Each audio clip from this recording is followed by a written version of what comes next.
Martin Barber. I'm here at the Prince Promotions event down at the Barbican. Who did I bump into?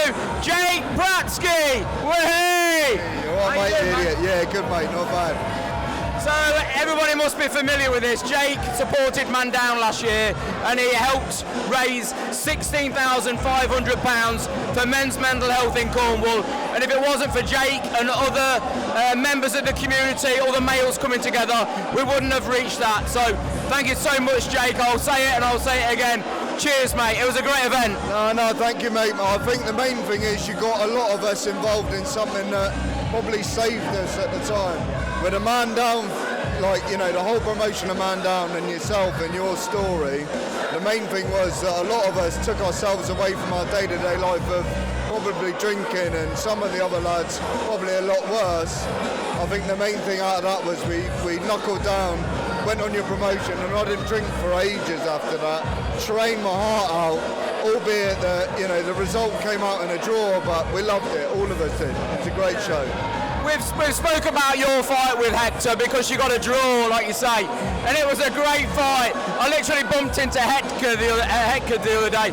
He's doing some security work down Pentu Sands, and it's so good to see these guys go back to whatever they're doing. And it's just, I want to carry on the journey and follow these guys because, yourself included, you got injured there and you wasn't able to fight on after your fight in December. What's been going on with Jake? What have you been up to? So I ended up with atrial fibrillation. My heart went AWOL, and it was basically my business took a bit of a turn, and I had a lot of bad stuff going on. And then all of a sudden I wasn't sleeping, I was drinking lots of coffee, and I was training twice a day. So I was training my heart out for the fight, and literally that's what happened. I trained my heart out. So I had atrial fibrillation. I was not allowed to box. They put me to sleep and hit me with a defibrillator to put my heart back in line.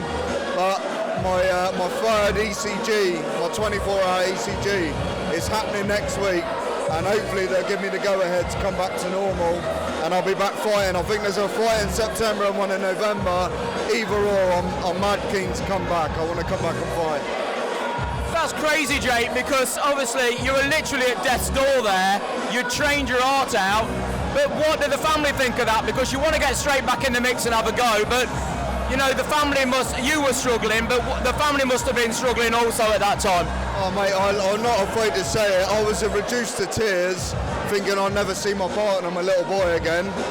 It was a scary time, albeit that, you know, the nurses and doctors thought I'd pull through. I didn't feel like I would. My family came down and saw me and said, that's the end of it. No more training, no more fighting. You're putting yourself through the mill. But I'll be honest, every time I'm training, it's what I'm built to do. Because if I'm not training, I'm out being an idiot and not being an idiot, but just drinking and not looking after myself.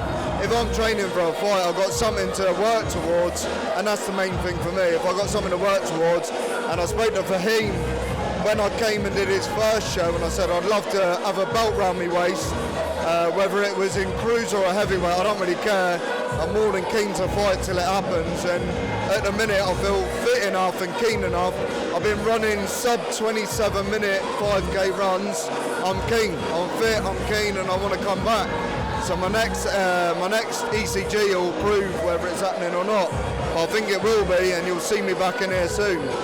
They put you in with a really keen lad in Liskeard, but I thought the Jake that I saw in Liskeard early December was an absolutely different animal to what I'd seen in Mevagissey. In Mevagissey, you was a brawler, you were getting stuck in, you were a bit flat-footed, but even though you didn't get the win in Penzance, you really got stuck, and I just thought, wow, okay, you've gone up levels and levels. Yeah, I was sharper. I think the main thing was as soon as you got your first bout nerves out of the way, we all suffered with the nerves on the first bout, albeit when I said on my last interview. When we did the last interview, it was like the guys at the Mevagissey show and the Man Down show with yourself. We were all so close-knit and we accepted each other, we knew each other and we got on well with each other. It didn't stop the fast round nerves, which was lovely to know anyone, like all of us. But as soon as you stepped in there, the nerves took hold and my adrenaline gassed me so hard. I was on the Penzance show, I was fitter, I was lighter, I hit probably just as hard as, because when I fought on the other show I was like 110. And and I fought on my last one about 100 kilos, so I dropped 10 kilos, fitter and sharper, and when I come back next time I want to be cruiserweight, I want to be 90 kilos, that's what I was working towards, albeit I had a heavyweight in front of me, so I stopped trying to drop the weight and I was gunning for the heavyweight knockout. And you know, the heavyweight punches, I kept in that league when I was going to do the lad from Liscard. And if he wants it, I'm more than happy to keep it on. So I think Big Johnny, I think he won his bout with the kiddie from Leicester. So, you know, whatever his win was, it doesn't really matter. Hats off to him for what he did, and I'm more than happy to fight him. But then I want to come to Cruiser and I want a belt. That's the main thing. I genuinely want a belt. I'd love to see you fight again because I've seen you fight twice, and if you were fighting somewhere local, or I'd take the time to see you fight. We're here tonight for Ben Pretty Boy Hood. Now, Ben is looking in great shape, and he loves it. He bloody loves it. What do you think we'll expect from him tonight? With Ben, I spoke to him earlier on in his camp, like way earlier in the camp, and I said, I think you're coming down, your weight is probably dropping a bit too much.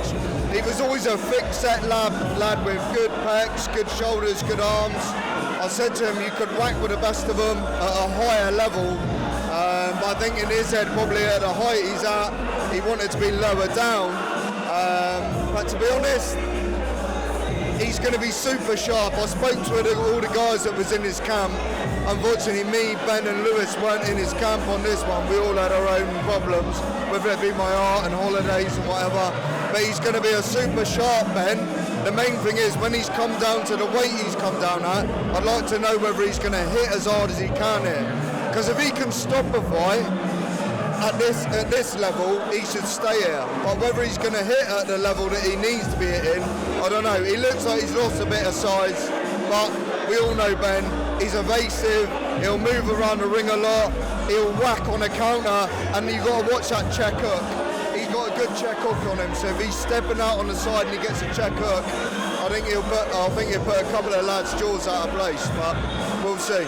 We both know Ben, and we both know that everybody here tonight is in for a spectacle of skills, because his head movement, the way he moves his body, the way he gets his punches off, is different to anything that I've seen in Cornwall, definitely.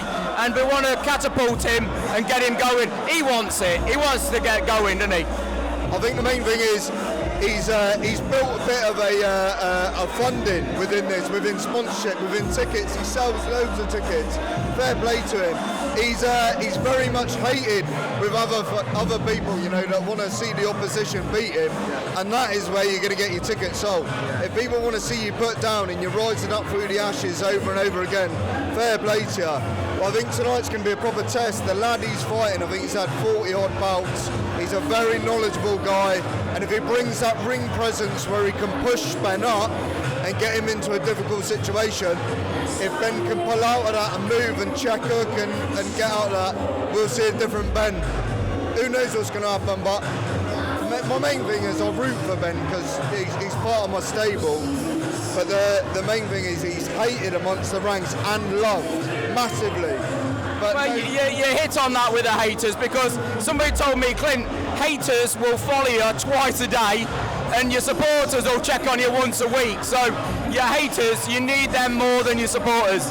Yeah, 100%. He thrives off it. That's the worst bit about it. So he'll walk out here to a load of booze, he'll thrive off it, he'll be bouncing off the ropes, looking at everyone, he'll be understanding, and that just gets him in more of a game mode that you know anyone else will. If I came out here to a load of booze like I did at Penzance, it threw me off my game. It just shows you when you're an away fight and a home fight, and people against the other side of the camera probably won't understand that, who's never been in a ring. But if you're fighting away from home, it's a big pressure and it's a big atmosphere to adhere to, and he just walks in and bounces off the ropes and looks at everyone and enjoys it. So hats off to him, mate, honestly. Well, you know, I'm stepping back in the ring September the 2nd, and I'm going up country to test myself. What do you think of my journey and me testing myself at, you know, I'm knocking on a bit, but I still fancy it. So you're off with Tank Promotion, aren't you? Yeah. The boys up at Tank, I spoke to Loveday before, lovely guy, dealt with him, and Adam went up and filled in for a fight with him, and I pulled him in. Just as a friendship thing, you know, just asked if he could do it. Helped him out. Rich Loveday's a great guy. Genuinely brought up some crazy fighters. So Matty Moore, what a fucking, sorry, what a dumb in his way, but what a guy. I saw him at the BKB last time. He's continuing to fight after, you know, he said he was going to retire, and he just stepped in the ring and wowed everyone every single time. So Tank himself knows how to promote a fight, build fighters and deliver. So I'm no doubt the guy that you're going to fight is going to be probably equal opportunity as yourself with an older guy. But mate, every time you step in the ring or, you know, building up to it, look in shape. So hats off to you as well. It's hard for a bigger guy like me that can't take the weight off to look at a guy like you shredding the weight and going there and delivering. I wish you all the best, genuinely. And for Cornwall, I hope you take his head off, mate. I really do. Thank you so much. We hit on Matty Moore there.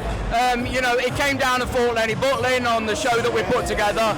But I think what you said there, everybody supports everybody. Now we met him, I see you following his journey. You chat to him and you support. So you always look at people on the way up and go with them and support them. Yeah, so I cornered him on your show, and it built a brotherly love with the guy, and that will stick with me in my heart forever. When he went up to his BKB, I sat with him beforehand, whether he was nervous or not, shook hands, gave me a hug, thank you brother, thanks for supporting me, and I'll support him till the end because you know who's honest and true, and that guy is one of the most honest blokes you'll ever meet in your life, and he delivers on fighting. He's got a wicked set of hands on him, and he changes within levels like no other fighter around my way that I've never met. So. Well, we're going to kick off with another bout now. I don't want to take you from your friends. Listen, take care and keep punching. Like and subscribe to the Barnet Boxing Barber. We're here with Jake Pratsky. Cheers, mate.